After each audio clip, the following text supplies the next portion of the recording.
Malaysia میں پاکستانی قومی air line کے طیارے کی ضبطگی کے بعد بہت سے سوالات جنم لے رہے ہیں، اور یہ سوال اٹھ رہا ہے کہ کیا پاکستان کے جو ایسٹس ہیں بیرون ملک وہ اب کس حد تک محفوظ ہیں۔ اس بارے میں ہم بات کریں گے آج کی ویڈیو میں۔ میں ہوں سرفراز راجہ، آپ موجود ہیں ہمارے ساتھ ہماری یوٹیوب چینل پر۔ ہمارے ساتھ موجود ہیں ڈاکٹر کیسر بنگالی صاحب، جو کہ معروف اکانومسٹ ہیں اور پاکستان کے موسٹ کریڈیبل اکانومسٹ میں کا شمار ہوتا ہے۔ ملائیشیا میں واقعہ پیش آیا پاکستانی طیارے کی ضبطگی کا، تو آپ کیا سمجھتے ہیں یہ جسٹیفائڈ ہے، اور کیا پاکستان کے ایسٹس جو دنیا میں ہیں وہ بھی اسی طریقے سے کسی ضبطگی میں آ سکتے ہیں مزید؟ یہ جو کاروباری دنیا ہے، اور خاص طور پہ بین الاقوامی جو کاروباری دنیا ہے، اس میں معاہدوں کی بڑی اہمیت ہے، اور وہ بہت پابندی سے اس پر عمل کرایا جاتا ہے۔ کانٹریکٹ انفورسمنٹ جس کو کہتے ہیں۔ اگر دو تاجر ہیں، انہوں نے ایک معاہدہ کیا ہے اور پھر کوئی مسئلہ ہو گیا، کورٹ میں گیا، تو کورٹ اس معاہدے کے تحت فیصلہ کرتا ہے۔ پاکستان بین الاقوامی انٹرنیشنل کمپنیز کے ساتھ کوئی معاہدہ کرتا ہے، اور بعد میں اگر اس پہ عمل نہ کرے تو وہ کورٹ میں جاتے ہیں، اور کورٹ پھر معاہدے کو پڑھتے ہیں اور کہتے ہیں جی تو اس میں لکھا ہوا ہے، تو پھر فیصلہ ویسے ہی ہوتا ہے۔ مسئلہ یہ ہے کہ پاکستان کی جو حکومت ہے وہ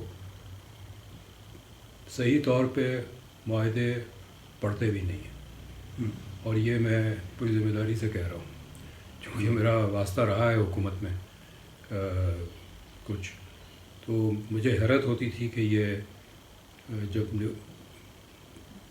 مذاکرات ہو رہے ہیں، نیگوسیشنز ہو رہی ہیں سامنے والی پارٹی سے، جو ڈسکشن ہو رہی ہے، تو وہ بات نہیں کر پا رہے ہیں، چونکہ ان کو پتہ نہیں ہے کس چیز پہ بات ہو رہی ہے، لکھا کیا ہوا ہے، ہم ویسے ہی دستخط کر دیتے ہیں۔ یہ اسی طرح کا ہے، کوئی اگریمنٹ ہوا ہے جس کو صحیح پڑھا نہیں، اور جس کو اس پہ بعد میں عمل کرنا تھا اس کو پتہ ہی نہیں تھا کہ یہ کوئی معاہدہ ہوا ہے۔ یقیناً جس کو پیمنٹس کرنی تھی انہوں نے وقت پہ پیمنٹ نہیں کی، لیکن یہ چھوٹا سا مسئلہ ہے کہ ایک جہاز ہمارا پکڑا، روکا انہوں نے، لیکن جو ریکارڈنگ کا کیس ہے جس میں $6 ارب کا ہرجانہ ہم پہ لگایا گیا ہے، اور انہوں نے کورٹ میں یہ فائل کیا ہے کہ حکومت پاکستان اگر پے نہیں کرتی ہے تو پاکستان کی جو باہر اثاثے ہے، جس میں نیو یارک کا روزولٹ ہوٹل بھی ہے، وہ سارا اس پہ اٹیچ کر دیا جائے اور اس کو بیچ کے ان کو پیسے دیے جائے۔ تو یہ جو نااہلی ہے ہماری، اور یہ بہت شدید ہے نااہلی۔ ہم چائنا کے ساتھ بھی جو اگریمنٹس کرتے ہیں وہ پوری طرح غور کر کے پڑھ کے نہیں کرتے۔ جو مذاکرات کرنے کو بیٹھے ہوتے ہیں ٹیبل کے اکراس، جو ہماری ٹیم ہوتی ہے اس نے کوئی ہوم ورک نہیں کیا ہوتا، انہیں پتہ نہیں ہوتا کہ ہمیں کس چیز پہ بات کرنی ہے۔ جب آپ مذاکرات کرتے ہیں تو آپ کو یہ بھی پہلے سے طے کرنا ہوتا ہے کہ سامنے والی پارٹی کیا ایشوز ریز کر سکتی ہے، ان کا جواب ہم تیار کر کے رکھیں۔ اس قسم کی ایکسرسائز نہیں ہوتی ہے۔ تو جب اتنی نااہلی ہو تو پھر یہ نقصان ہم اٹھائیں گے، اور یہ ابتدا ہے۔ ایک اور چیز آپ غور کریں کہ جتنے انٹرنیشنل کیسز ہیں پاکستان ہار گیا، ہندوستان کے ساتھ بھی ہار گیا، باگلیہار کا کیس ہم ہار گئے، اور دوسرے 3 کیسز حال میں آئے ہیں۔ چونکہ ہماری جو ٹیم ہوتی ہے وہ بالکل تیاری نہیں کرتی۔ اچھا، کچھ کیس ایسے ہوتے ہیں کہ آپ کو پتہ ہے کہ آپ جیت نہیں سکتے، تو آپ کیوں پیسے خرچ کرتے ہیں۔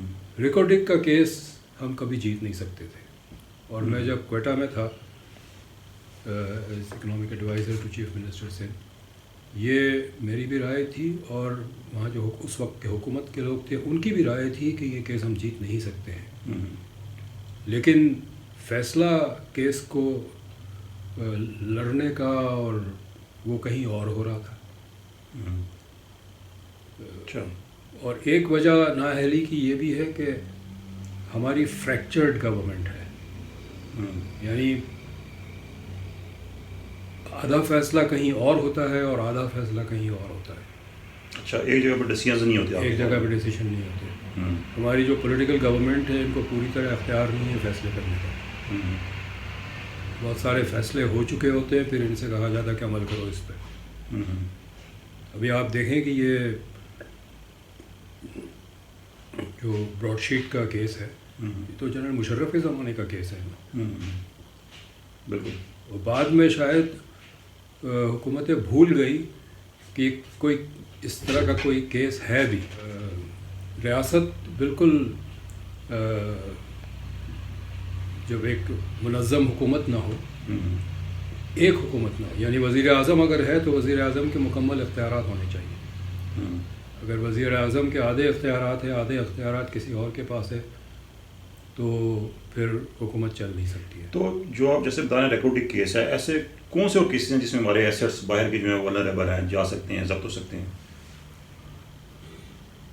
پاکستان کے جو ایکسپورٹ ریسیٹس ہیں وہ بھی ضبط ہو سکتے ہیں. مثلاً ایک ایکسپورٹر ہے باہر، امپورٹر ہے جس نے پاکستان سے کچھ ایکسپورٹ کیا ہے، مطلب منگوایا ہے، امپورٹ کیا ہے، اور اس نے پیمنٹ کرنی ہے پاکستان کو، تو وہ کورٹ بینک کو کہہ سکتا ہے کہ یہ پیمنٹ آپ پاکستان کو نہیں کریں گے، اس پارٹی کو کریں گے. یہ بھی ہو سکتا ہے. اچھا. پاکستان کے جو یہ ایئر کرافٹس ہیں یہ جب باہر جاتے ہیں تو یہ وہیں ضبط ہو جائیں گے، جیسے ملیشیا میں ہو چکا ہے. تو یہ تو بہت ہی خطرناک ہے. اور جس طرح کے ہم کیس ہار رہے ہیں اور ہمیں ہرجانہ دینا پڑ رہا ہے، ہمارے پاس تو روزمرہ کے اخراجات کے پیسے نہیں ہیں، ڈالر نہیں ہے ہمارے پاس، ہم قرضے پہ گزارا کر رہے ہیں، تو اب ہرجانہ بھی ہم قرضے لے کے دیں گے. تو کیا سجیسٹ کیا کرتے ہیں، کیا ہونا چاہیے اس ساری صورتحال سے نکلنے کے لیے؟ نہیں، ایک مستحکم حکومت ہونی چاہیے، اور جو منتخب حکومت ہے اس کے پاس مکمل اختیارات ہونے چاہیے کہ آپ حکومت کس طرح چلا رہے ہیں، اور سب کی اوپر سے نیچے تک ہر سطح پہ سب کی اپنی اپنی ذمہ داریاں ہونی چاہیے، اور جو اپنی ذمہ داری نہ نبھائے ان کو نہ صرف ہٹایا جائے، ان کو سزا بھی دی جائے اگر کرمنل نیگلیجنس ہے. یہاں سزا نہیں ہوتی. کراچی میں ایک فلائی اوور بنا جو 15 دن جس کی انوگریشن جنرل مشرف نے کی، 15 دن کے بعد وہ گر گیا اور اموات بھی ہوئی ہے. لیکن اس کے بعد ہم نے نہیں سنا کہ اس کی کیا کارروائی ہوئی انویسٹیگیشن اور کون اس کا ذمہ دار ٹھہرایا گیا. ٹھیک ہے. تو ڈاکٹر صاحب بتائیے گا کہ جو پاکستان کی اکانومی کی مدت صورتحال ہے، سیٹسفائڈ آپ سمجھتے ہیں کہ ٹھیک ہے؟ نہیں، کیسے سیٹسفائی ہو سکتے ہیں؟ ہم تو وینٹیلیٹر پہ ہیں. یہاں تو صرف قرضوں پہ ہی چل رہے ہیں. جس دن ہمارے قرضے بند ہوں گے یہ بینکرپٹ ہو جائے گا ملک. اندرونی روپوں میں بھی قرضوں پہ چل رہے ہیں اور ڈالر اکاؤنٹ میں بھی قرضوں پہ چل رہے ہیں. قرضوں کے بغیر تو ہم چل ہی نہیں سکتے. ہمارا جو 12 ارب ڈالر کا ریزروز ہے، یہ ریزرو تو قرض لیے ہوئے ریزرو ہے، اپنے تو نہیں ہے. تو جیسے ہم کہتے ہیں، ہمارے حکومتی ترجمان کہتے ہیں، وزیر اعظم بھی کہتے ہیں کہ سابقہ حکومتیں ذمہ دار ہیں اس معاشی صورتحال کی. آپ سمجھتے ہیں کون ذمہ دار ہے اس کا اصل میں؟ میں سمجھتا ہوں پچھلے 40 سال میں جتنی حکومتیں آئی ہیں سب ذمہ دار ہیں. اچھا. یہ جو اس وقت ہم معاملہ دیکھ رہے ہیں معیشت کا، یہ راتوں رات نہیں پیدا ہوا، یہ پچھلے 40 سال سے پیدا ہو رہا ہے. یہ جنرل ضیاء الحق کے زمانے سے پیدا ہو رہا ہے. ٹھیک ہے، بہت شکریہ کیسا صاحب. تو یہ تھی آج کی ہماری ویڈیو. ہم نے بات کی کہ پاکستان کے جو بیرون ملک ایسٹس ہیں وہ کس حد تک خطرے میں ہیں، اس لحاظ سے کہ پاکستان کے جو بیرونی معاہدے ہیں عالمی سطح پر ان کے تناظر میں، اور پاکستان کی کچھ معاشی صورتحال کے حوالے سے بھی ہم نے بات کی. ہماری ویڈیو آپ کو اچھی لگی ہو تو اس کو شیئر کیجیے گا دوستوں کے ساتھ، لائک کیجیے گا، کمنٹس میں اپنا فیڈ بیک ضرور دیجیے گا. اللہ حافظ.